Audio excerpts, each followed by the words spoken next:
All right, so this is video 2. There are some things that I won't mention here that I cover in video 1, so make sure that you go back and watch that. I think this is a really interesting picture, which is great. I think that it is, yeah, just like super colorful and seems to kind of match the name that you've selected. I would suggest flipping it so that the person is on this side and the text is on this side. So you can, right now, I feel like we have a lot of trapped white space. Whereas if you flip it and the cover lines are on this side, then you have that extra space kind of flows into the content of the magazine. We'll say right now we have this pink color, this kind of greenish yellowish color. We have purple, we have white, we have a super colorful picture, and it's kind of taking away from the more like somber, serious like nature of your name. So I would suggest maybe just one color and white. And right now, I think probably that color could be this color. The purple is harder to read on the background than the white, so I'm reading the white first.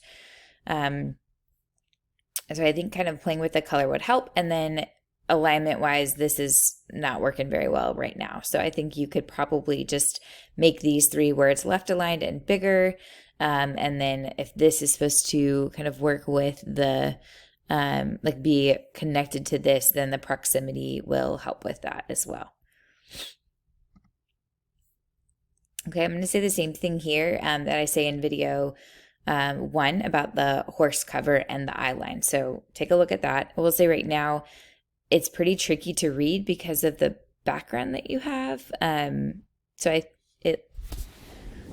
think you have some legibility issues because of the photo that you've selected. Now, if you do flip him, then maybe you could put the cover lines over part of his suit to help kind of with that. They're all really large. They're all almost the same size, and with the space repeated the way that you have, I can't tell if this is 6 different cover lines or if it's really just 3 cover lines that don't have great spacing. So work on the proximity there.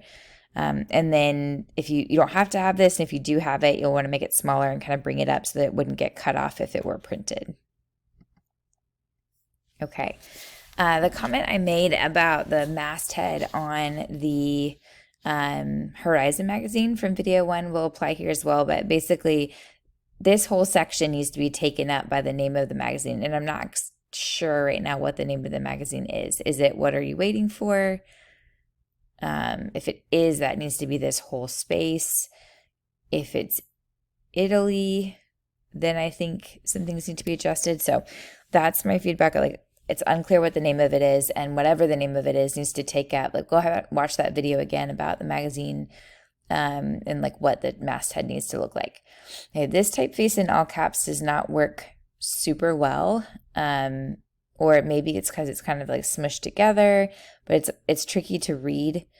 It is working better here than it does here, but now I'm curious about maybe if you added a stroke to it to get it to look like that, because this is very different. But I certainly wouldn't suggest using it for all 3 of these words in a row. Like, yeah, I wouldn't suggest it. So I think adjusting that, and then I also like these need to be closer together if they're related. I feel like the place it's working the best is right here. Also, these have more contrast on this water than this does on the sky. So I'm reading these first, and I can't tell which one's supposed to be the main cover line. So addressing that will also continue to strengthen it. But great picture. Okay, I love that she's looking off of the magazine. I think that's great. It's a really good picture. You've resisted the urge to try to put things on both sides, which I think works well. The only thing I would say is like right now it's all yellow, and I feel like this being yellow makes sense to me, and maybe the return of summer being yellow, but I would just make everything else perhaps white. You can also darken this water in Photoshop if you're having a hard time reading over the top of it. But I think it's really solid.